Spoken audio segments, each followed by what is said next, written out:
So welcome to Jumbo IS and welcome to our lecture series called Daily News in Shorts. In this lecture series, we cover a particular day's current affairs in a very short span of time within 30 minutes. Now, the idea behind this lecture series is that you get to cover your current affairs on a daily basis, but you don't have to spend your entire day just reading the newspaper.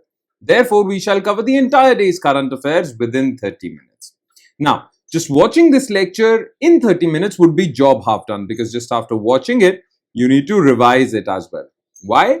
Well, revision helps in consolidating these current affairs in your memory.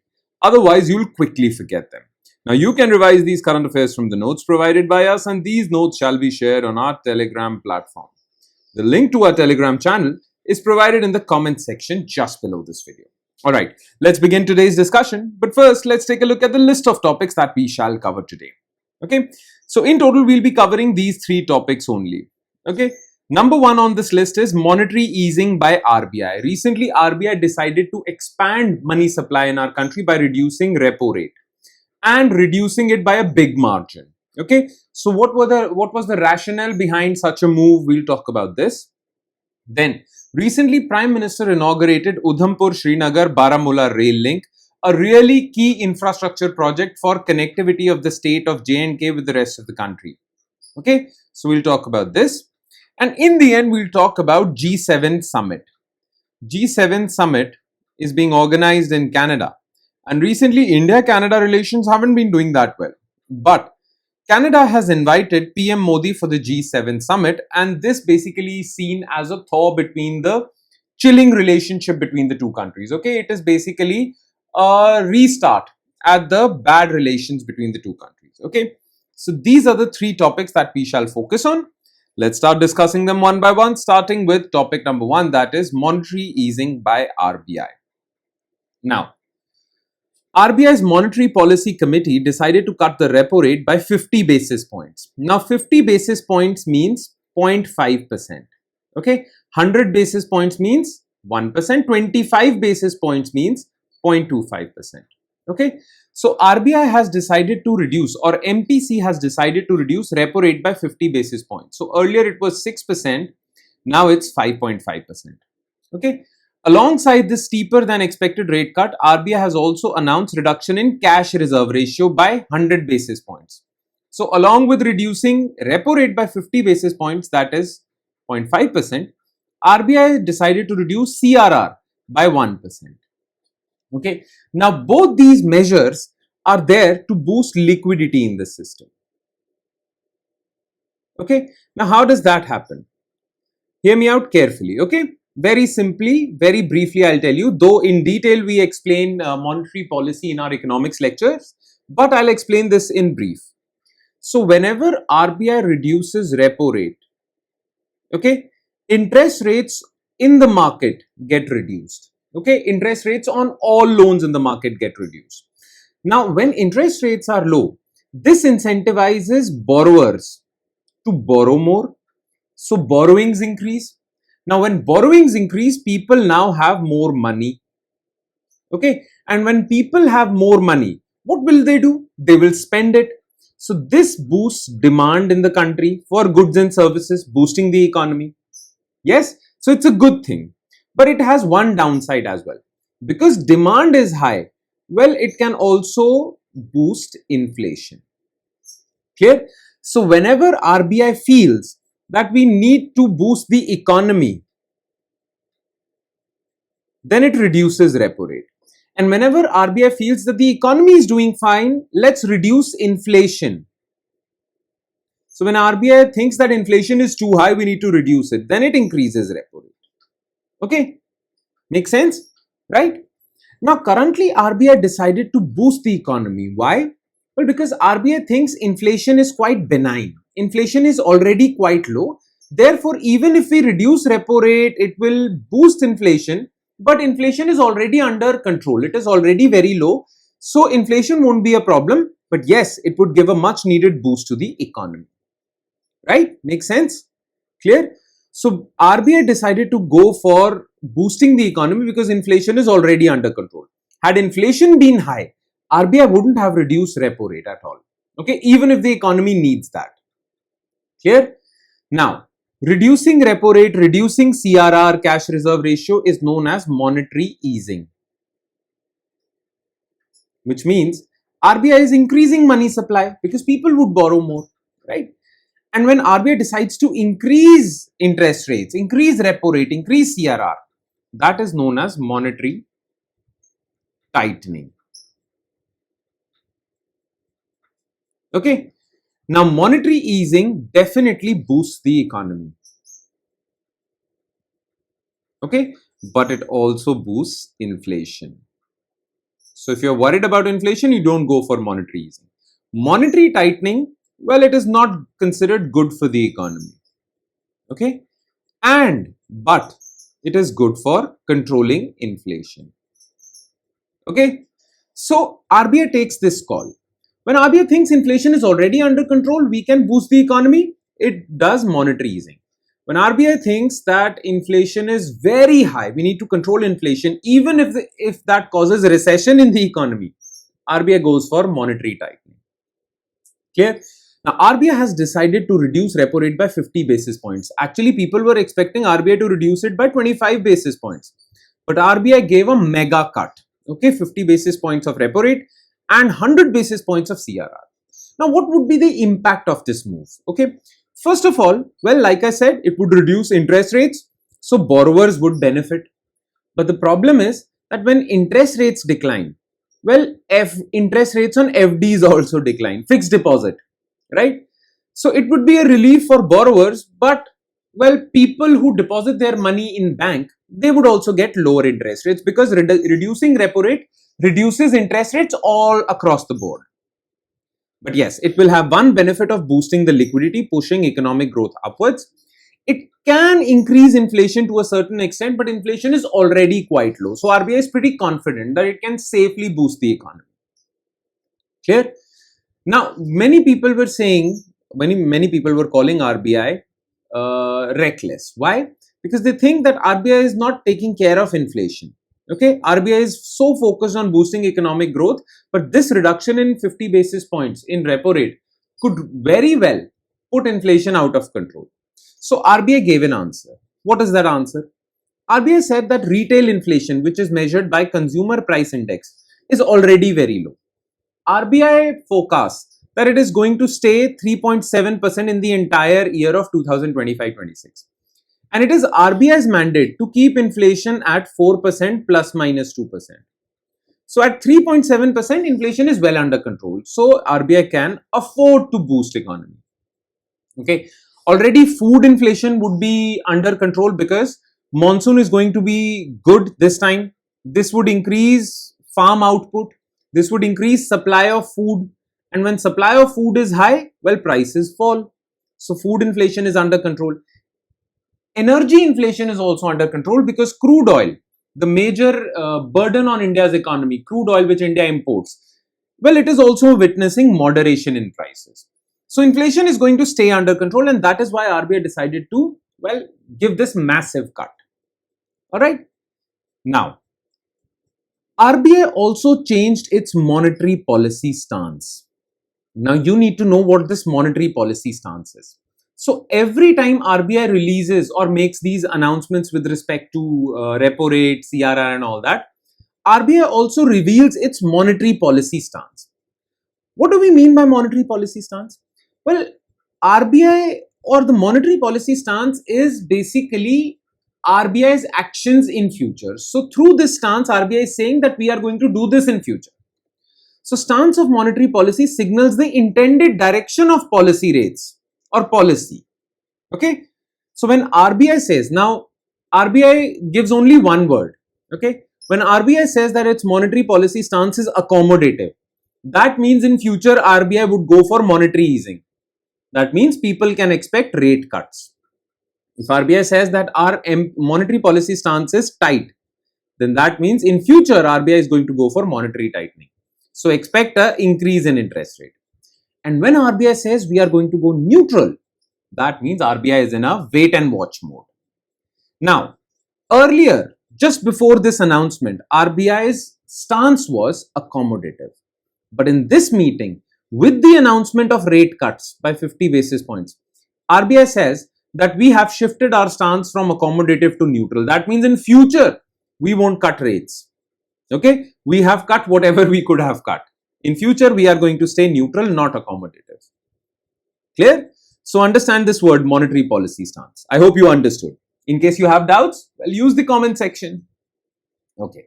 Now let's move on to second news item, which is Udhampur-Srinagar-Baramulla rail link. So as you can see, well, this is the yellow is the state of J&K. Okay, not the state of J&K anymore. It's the UT now. Now this Pathankot is Punjab. Okay. Now this Udhampur-Srinagar-Baramulla rail link. Well, the thing is that already Jammu and Kashmir was connected to the rest of the country through a rail link. But that connectivity only existed till Udhampur. Okay. And Udhampur was connected with Jammu very recently. Earlier, the only way to reach Jammu and Kashmir via rail through anywhere in India was till Jammu. You couldn't go to Kashmir Valley. For Kashmir, you had to go by road. Right? But with this Udhampur-Srinagar-Baramulla rail link, now the entire state of J&K is connected with the rest of the country via rail link. Okay. Now the Kashmir Valley, okay, you see there are Pir Panjal mountains in between, like this. Okay. This side, the right hand side is Kashmir Valley, this side is Jammu Plains. Okay. So you have to cross a big range of mountains to reach Kashmir Valley. Now this rail link basically is an engineering marvel and it connects the entire state of J&K, especially the Kashmir Valley with the Jammu region and the rest of the country via rail. And this would significantly reduce the time taken to reach the Kashmir Valley. Okay. So Udhampur-Srinagar-Baramulla rail link recently inaugurated by PM Modi is an engineering marvel that connects the Kashmir Valley to the rest of the country by train. Earlier, the only way to connect Kashmir Valley with the rest of the country was via road. Now this is via rail as well. So it has strategic purposes as well, because we need to increase connectivity of Kashmir Valley with the rest of the country.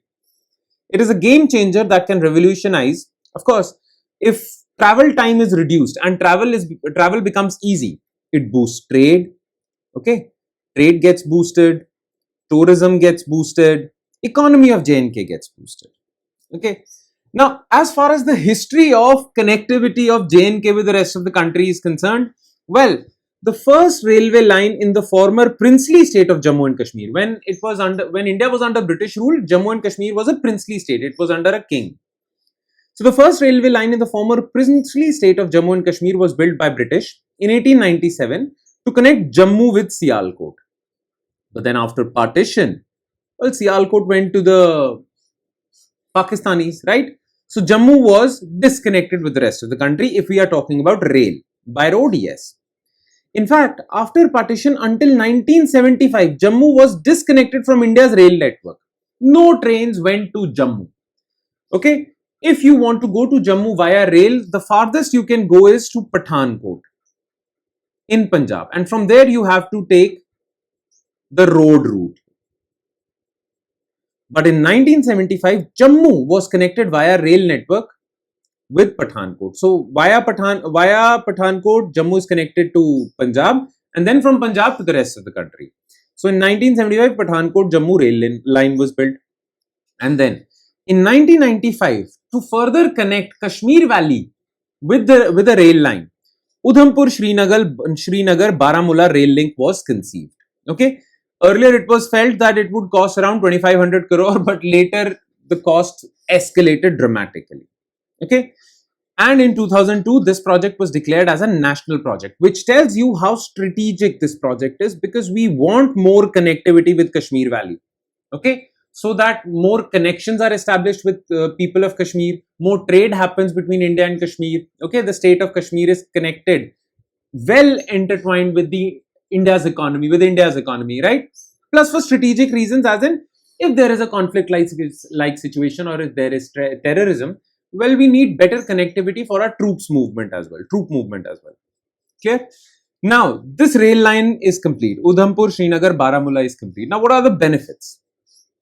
USBRL is now a 272 kilometer of tracks built at a cost of 43,000 crore. Earlier, it was thought 2,500 crores. Well, this is the amount now. passing through 36 tunnels, over 943 bridges, bringing Katra, where Vaishno Devi shrine is, and Srinagar within 3 hours of each other. Earlier, it used to take double the time by road, but now the time is halved. It has been reduced to 3 hours via rail. And the reason why it is called an engineering marvel, because as you can see, 36 tunnels and 943 bridges over Chenab and all that. Okay, the time has been reduced. 2 Vande Bharat trains now connect Katra and Srinagar. It is all-weather connectivity. Okay, earlier what used to happen was many of the roads used to get jammed because of snowfall during winters. So connectivity with Kashmir was a little problematic. But this will have all-weather connectivity. It would boost tourism. Transportation cost would get reduced. Okay, if you're transporting goods to Kashmir Valley, it had high transportation cost, which caused inflation in Kashmir Valley. Now that would get reduced, right? So there are some economic benefits, but remember, there are many strategic benefits of this infrastructure project. Clear? And now we'll move on to the last news item, which is G7 invite for PM Modi. So in a diplomatic outreach towards mending bilateral ties after a year and a half of acrimony and hostility, as you all know, India-Canada were not sharing good relations, especially after Justin Trudeau made some allegations against India. So for a year and a half, India and Canada were not having good relations. But now a significant outreach has been made by the new Prime Minister of Canada by inviting Prime Minister Modi to the G7 summit. Okay, the invitation less than 10 days before the summit is a major breakthrough after chill in ties. Okay, now what is important for us to know? What is this G7? Okay, so G7 is this group of developed countries basically. It was formed in 1975. Earlier it was G6. Only 6 countries were there. Canada was added later. Now this group of advanced developed countries was formed to basically coordinate their economic policy. Because in 1973, all the Arab countries, they increased oil prices dramatically. So this caused a big economic shock. So to deal with that shock, all these developed countries got together. Okay, that was the purpose. Now, variety of different economic purposes are there. Okay, so about G7. So it is an informal forum, remember informal, for the world's leading industrialized nations to discuss economic stability and coordinate their economic policy. Basically, it is an economic grouping. G7 originally began as a group of 6 in 1975. So earlier the members were US, France, Italy, Japan, United Kingdom and West Germany, which is now Germany. Okay. Later, Canada was added within a year. And later, after many years in 1997, even Russia was added. And this group became G8. But in 2014, Russia was excommunicated in a sense. Russia was chucked out of this group because of its invasion of Crimea region of Ukraine in 2014. Okay, so it became G7 again. Now about G7 more. So it lacks a formal institutional structure because, like I said, it's an informal grouping. The presidency of G7 rotates every year. Okay, among the member countries. So this year, the presidency is with Canada. The president of the country is responsible for setting the agenda of the summit and organizing meetings. And the president of the G7 summit on that year gives special invites to other countries. Okay, important countries. And this time Canada gave the special invite to India. Okay. Now, within these meetings, in this summit, there is this term that is floated around, Sherpas. Now, who are Sherpas? So, these are ministers who guide the leaders with respect to all the negotiations. So, these ministers or envoys prepare the groundwork for the summit through policy discussions and meetings. So, these big leaders, the presidents and prime ministers, make broad discussions. But the minute detailed work is done by Sherpas. They are called Sherpas. So, all the officers, IS officers, IFS officers, ministers, envoys, ambassadors who do the detailed work, they are known as Sherpas in this summit. Alright. Sherpas are used in other summits as well, G20 as well. Nonetheless, that's all you need to know as far as June 7th's current affairs are concerned. And with that, we conclude today's session. Thank you so much for watching, everyone. And I'm sure it has added value to your preparation. But like I say this every time, it will add more value if you're consistent and regular with this lecture series and you revise. Please do not forget to revise. And on that note, I'll be signing off. with the promise of seeing you again with another set of news items. Thank you, everyone.